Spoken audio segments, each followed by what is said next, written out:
오신 주님 주의 나라 임하셨네. 이 땅 위에 주님께 영광.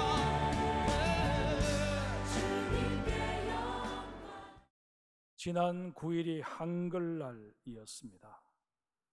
세종대왕께서 한글을 반포하며 작성했던 훈민정음의 첫 문장에 보면 나란말과 한자가 통하지 않아 백성이 자신의 의견을 제대로 펼치지 못한다 라는 의미의 말이 적혀 있습니다.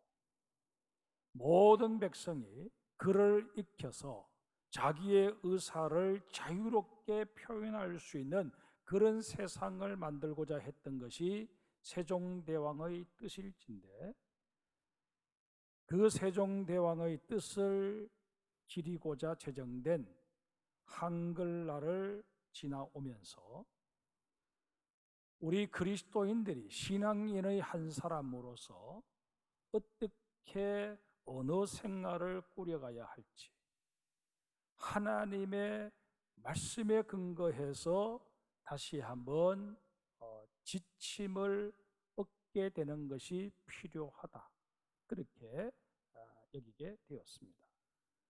따라서 오늘은 말의 중요성을 깨우쳐주고 있는 야고보서 3장 1절 이하의 말씀을 가지고 하나님의 말씀을 경청하는 시간을 갖고자 합니다. 고려 충렬왕 때 추적기라고 하는 문신이 있었습니다. 이 사람이 금원과 명구들을 모아서 책으로 발간하게 되었는데, 그 책이 바로 우리가 잘 알고 있는 명심보감입니다. 이 명심보감에 보면 일성지화, 능소망경지신, 반구비언, 오손평생지덕이라는 말이 있습니다. 깜빡이는 한 점의 불티가 능히 넓은 숲을 태우고, 한마디의 그릇된 말이 평생 쌓은 덕을 무너뜨린다라는 뜻입니다.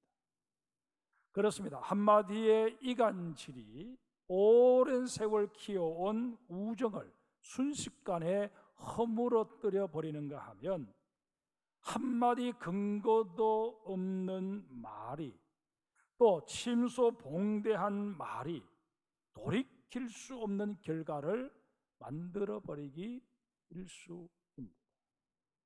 그러기에 주님께서는 야고보를 통해 말의 실수가 없어야만 진정 온전한 사람이 될 수 있다 깨우쳐 주시며, 우리에게 보다 신중한 언어 생활을 건면하고 계십니다. 말은 한 사람의 입에서 나오지만 천 사람의 귀로 들어갑니다. 한마디 말로 천냥빚을 갚을 수도 있지만 그 한마디 말이 정반대로 철천지 원수가 되게 만들어 버릴 수도 있습니다. 그러기에 우리 그리스도인들이 온전한 신앙생활을 하기 위해 평생을 두고 훈련해야 할 일이 있다면 그것은 바로 올바른 언어 습관을 키우는 일일 것입니다. 그렇다면 우리가 키워가야 될 언어 습관들이 구체적으로 어떤 것인지 한번 보십시다. 그 첫 번째가 자신이 한 말에 대해서는 책임을 지고자 하는 태도입니다. 본문 1절을 보십시다. 내 형제들아, 너희는 선생된 우리가 더 큰 심판을 받을 줄 알고 선생이 많이 되지 말라. 여기서 말씀하시는 선생은 하나님의 말씀을 가르치도록 명령받은 자들을 지칭합니다. 우리가 잘 알고 있는 대로 가르침은 단순히 지식을 전달하는 그런 차원이 아니라 삶으로 본을 보여야 하는 것입니다. 그런데 선생 중에는 그저 지식을 전달하는 것에 만족해 버리는 사람들도 없지 않습니다. 이에 주님께서는 야고보를 통해 신앙 교육은 단순히 성경의 지식을 전달하는 차원이 아니라 말씀대로 살아가는 삶을 구체적으로 보여주는 것이 되어야 한다, 그렇게 일깨워 주십니다. 이런 맥락에서 본다면 참된 스승은 먼저 자신을 말씀 앞에 세울 수 있어야 합니다. 뿐만 아니라 자신 역시 주님 앞에서는 언제나 가르침을 받는 자임을 잊어서도 아니 될 것입니다. 한마디로 선생은 책임 있는 존재로 살아야 한다는 것입니다. 대부분의 사람들은 일상생활 속에서 별 생각 없이 무책임하게 수많은 말들을 내뱉으며 살고 있음을 새삼 확인하게 되는 것입니다. 우리가 부지불식간에 말의 실수를 덜 하려면 평소에 말을 가려서 하는 습관을 키워야 합니다. 잠언 25장 11절에 경우에 합당한 말은 아로새긴 음쟁반의 금사가라고 말씀하십니다. 말을 가려서 하는 버릇을 키워가면 키워갈수록 그만큼 설화에 휘말릴 위험도 줄어들기 마련입니다. 어쩔 수 없이 하루 눈을 뜨고 잠자리에 들기까지 많은 말을 해야만 하는 우리들로서는 이 사실을, 경우에 합당한 말을 하며 살아야 한다 하는 이 사실을 늘 명심하고 명심해야 할 것입니다. 두 번째로, 주님께서는 말이 가지는 이중성을 늘 염두에 두어야 한다고 말씀하십니다. 본문 6절에 이렇게 말씀하십니다. 혀는 곧 불이요 불의의 세계라.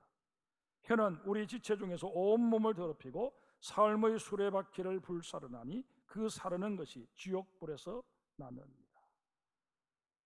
우리 인간이 다른 동물과 비교해서 탁월한 점은 언어를 통해 자신의 의사를 보다 정확하게 전달할 수 있는 능력이 있다는 것입니다. 그런데 문제는 우리가 사용하는 언어가 순기능만 가지고 있는 것이 아니라는 사실입니다. 언어의 기능 속에는 우리의 인생을 완전히 망가뜨릴 수도 있는 역기능이 잠재되어 있습니다. 우리 한번 생각해 보실까요? 인류의 타락이 어떻게 시작되었습니까?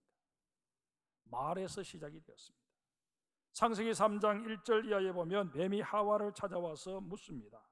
하나님이 참으로 너희에게 동산 모든 나무의 열매를 먹지 말라 하시느냐? 하와가 대답을 합니다. 동산 나무의 열매를 우리가 먹을 수 있으나 동산 중앙에 있는 나무의 열매는 하나님의 말씀에 너희는 먹지도 말고 만지지도 말라, 너희가 죽을까 하노라 하셨느니라. 그러자 뱀이 다시 말합니다. 너희가 결코 죽지 아니하리라. 너희가 그것을 먹는 날에는 너희 눈이 밝아져 하나님과 같이 되어 선악을 알 줄 하나님이 아심입니다. 뱀과 하와 사이에 주고받은 대화가 결국 하와로 하여금 엄청난 죄를 짓도록 만들어 버린 것입니다. 그러기에 주님께서는 야고보를 통해 말을 만들어내는 기관 가운데 하나인 혀를 불이요 불의의 세계라고 규정하고 계십니다. 불과 말은 여러 가지 유사점이 있습니다. 첫째는 놀라운 파괴력입니다. 두 번째는 경우에 따라서 엄청난 손해를 끼친다는 것입니다. 세 번째는 순식간에 번진다는 것입니다. 그리고 네 번째는 일단 확산되기 시작하면 통제가 어렵다는 것입니다. 그런데 불과 물을 놓고 굳이 어느 것이 더 위험한지 우열을 가린다면 말이 불보다 훨씬 더 무섭습니다. 불은 우리의 집을 태우지만 말은 우리의 가정을 파괴시켜 버립니다. 불은 재산상의 손해를 끼치지만 말은 우리의 인격을 손상시킵니다.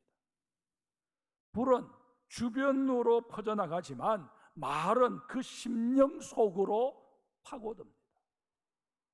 불은 더 이상 탈 것이 없으면 그 기세가 꺾이지만 말은 더해지고 더해져서 천리까지 퍼져갑니다. 우리가 많이 해야 할 말 가운데 또 하나가 칭찬입니다. 이 세상에는 약점 없는 사람이 없듯이 장점 없는 사람도 없습니다. 그러기에 우리는 그 사람의 장점을 찾아내어서 그를 세워주고 인정해주는 습관을 키워야 합니다. 우리의 언어가 칭찬의 비중을 두고 상대방의 장점을 축혀 세워주는 쪽에 비중이 실리게 되면 말의 실수는 자연스레 줄어들게 되어 있습니다. 이 사실 또한 우리가 늘 명심하며 우리의 언어 습관을 감사와 칭찬의 말들로 더 풍성하게 채워가야 할 것입니다. 세 번째로 주님께서는 성공적인 언어 생활을 위해서는 우리의 속 사람을 새롭게 해야 한다고 말씀하십니다. 본문 12절을 보십시다. 내 형제들아 어찌 무화과 나무가 감람 열매를 포도나무가 무화과를 맺겠느냐. 이와 같이 짠물이 단물을 내지 못하느니라. 그렇다면 우리의 속 사람을 어떻게 새롭게 할 수 있을까요? 신앙과 생활의 일치를 통해 가능합니다. 본문 10절에 한 입에서 찬송과 저주가 나오는도다. 내 형제들아 이것이 마땅하지 아니하니라 말씀하십니다. 본문에서 말씀하시는 찬송은 신앙적인 측면을 대변합니다. 반면에 저주는 주변 사람들과 함께 꾸려가는 우리의 경건치 못한 일상생활을 대변하고 있습니다. 따라서 한 입에서 찬양과 저주가 나오는 것이 마땅하지 않다 하는 이 말씀은 신앙과 생활, 곧 하나님에 대한 사랑 표현과 이웃에 대한 사랑 표현은 둘이 아니라 하나라는 사실을 우리에게 깨우쳐주고 있습니다. 이런 사실을 뒷받침해주는 말씀이 바로 요한일서 4장 20절입니다. 누구든지 하나님을 사랑하노라 하고 그 형제를 미워하면 이는 거짓말하는 자니 보는 바 그 형제를 사랑하지 아니하는 자는 보이지 아니하는 바 하나님을 사랑할 수 없다. 신학자 폴 틸리는 교인들의 신앙생활 형태를 세 가지로 분류한 바 있습니다. 첫 번째는 늘 깨어서 신앙과 생활의 일치를 이루고자 애쓰는 사람들인데, 이런 사람들은 전체 교인들 가운데 한 10% 정도밖에 되지 않는다는 것이 틸리의 견해입니다. 두 번째는 자다 깨다를 반복하는 부류로서 틸리는 80%에 가까운 교인들이 다 여기에 속한다고 말합니다. 아울러 틸리는 이런 80%의 사람들을 여하이 깨어있는 사람으로 만들어내느냐에 따라 목회의 승패가 판가름 난다고 밝히기도 했습니다. 세 번째는 깊이 잠들어버린 교인들인데, 이런 교인들 역시 전체 교인 가운데 한 10% 정도는 된다는 것입니다. 그런데 틸리는 이렇게 깊이 잠든 교인들은 아예 깨우지 말고 시컷 자도록 내버려 두는 것이 오히려 현명한 처사일 수 있다고 조언을 합니다. 이런 사람들을 굳이 깨워 놓으면 짜증을 내고 신경질을 부려서 주변의 다른 사람들에게 좋지 못한 영향을 끼칠 수 있다는 것이 바로 그 이유입니다. 나는 어떤 부류에 속해 있을까 스스로 한번 잘 생각해 보시길 바랍니다. 정말 원하기는 우리 장성교회 성도들은 다 깨어있는 10%에 속하기를 원합니다마는 그렇지 못할 경우 그래도 자다 깨다라도 반복할 수 있는 80%는 속해야지 깨우면 신경질을 내는, 교회가 무슨 일을 계획하고 어떻게 해서든 더 하나님의 마음에 합하기 위하여 여러 가지 시도들을 하면 그것 귀찮아하고 왜 교회가 교인들을 이렇게 못 살게 구느냐고 짜증을 내는 그런 교인이 되어서는 결코 아니 될 것입니다. 또 말과 연관해서 다른 사람들에게 부정적인 생각을 심을 수 있는, 다른 사람들이 교회에 대해서 여러 가지 좋지 못한 생각들을 가지고 교회에 대해서 오히려 공격적인 태도를 취할 수밖에 없는 그런 상황을 만들어가는 언어 습관을 가진 자가 되어서는 결코 아니 된다 하는 것, 우리는 명심하고 명심해야 할 것입니다. 마태복음 26장 41절에 보면 예수님께서 제자들에게 시험에 들지 않게 깨어 기도하라 말씀하십니다. 그런데 이 말씀을 예수님께서 하시기 얼마 전에 제자들은 예수님 앞에서 그 어떤 경우에도 우리는 예수님을 부인하거나 예수님을 버리고 도망치지 않겠다고 호언장담을 했습니다. 그러나 예수님께서는 지금 그렇게 큰 소리를 치고 있는 제자들이 얼마 못 가서 다 자신을 버리고 도망치게 될 것을 알고 계셨습니다. 그래서 그 제자들에게 마음에는 원이로되 육신이 약하다, 지금 너희들이 나를 떠나지 않겠다, 나를 부인하지 않겠다고 말하는 그것 현재로서는 진심인 것을 내가 안다. 그러나 너희의 그 진심이 상황이 요동치게 되고 어려워지게 되면 이내 흔들려 버리게 될 것 또한 내가 안다. 그렇기 때문에 너희는 시험에 들지 않게 깨어 기도해야 된다 말씀하고 계시는 것입니다. 코로나 사태가 오기 전에 우리는 우리의 믿음이 대단한 줄 알았습니다. 그 어떤 상황이 와도 주일 예배 드리는 일만은 소홀히 하지 않을 것이다, 그렇게 우리는 자신들을 했었을지 모릅니다. 그러나 이 코로나 사태가 닥쳐오게 되고 직장에서 교회에 나가는 것에 대해서 제재를 가하기 시작하게 되자 직장에서 혹 불이익을 당할까 싶어서 교회 예배에 참석하지 못하는 나 자신을 발견하게 되었다는 것입니다. 이게 우리의 실존입니다. 혹 교회 내에 코로나 확진자가 나오면 어쩔까 하는 생각에 전화 당회든 비대면 예배로 전환시키는 이런 결정을 내릴 수밖에 없는 것이 우리 인간의 연약한 모습이라는 것입니다. 여러분, 이런 우리를 향해 주님께서는 시험에 들지 않게 깨어 기도하라 말씀하십니다. 너희의 믿음을 더욱더 담대히 하며 그 가운데서도 정말 하나님이 원하시는 바가 무엇인지 슬기롭게 대처해 가라고 우리에게 수시로 깨우침을 주신다는 것입니다. 사랑하는 성도 여러분, 저도 여러분도 이제는 깨어있기를 소망하십시다. 그저 깨어 아무것도 하는 일 없이 눈만 멀뚱멀뚱 뜨고 있는 것이 아니라 정말 주님 앞에 엎드려 기도함으로 말미암아 하늘의 음성을 듣고 그 하나님의 음성의 대변자가 되고 그에 따라 모든 것들을 결정하고 나아가는 하나님의 사람들이 되어야 할 것입니다.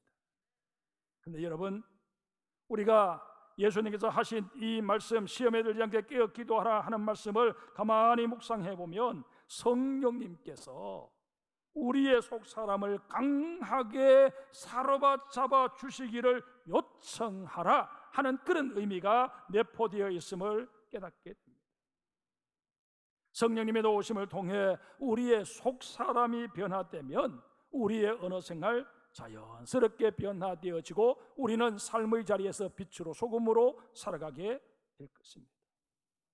한편의 그리스도의 편지가 되고 또한 그리스도의 향기가 되는 우리들이 될 수 있을 것입니다. 우리는 인생의 모든 문제를 두고 기도해야 합니다. 그런데 그 기도가 내 뜻을 이루기 위해 하나님의 마음을 내게로 돌리기 위한 목적이 되어서는 결코 아니 됩니다. 하나님의 뜻을 내 삶에 수용하기 위해 나를 변화시켜 달라고, 나의 속사람을 새롭게 해달라고 기도해야 한다는 것입니다. 속사람이 새로워지면 언어 생활뿐만 아니라 내 삶 전체에 놀라운 변화가 일어나게 될 것입니다.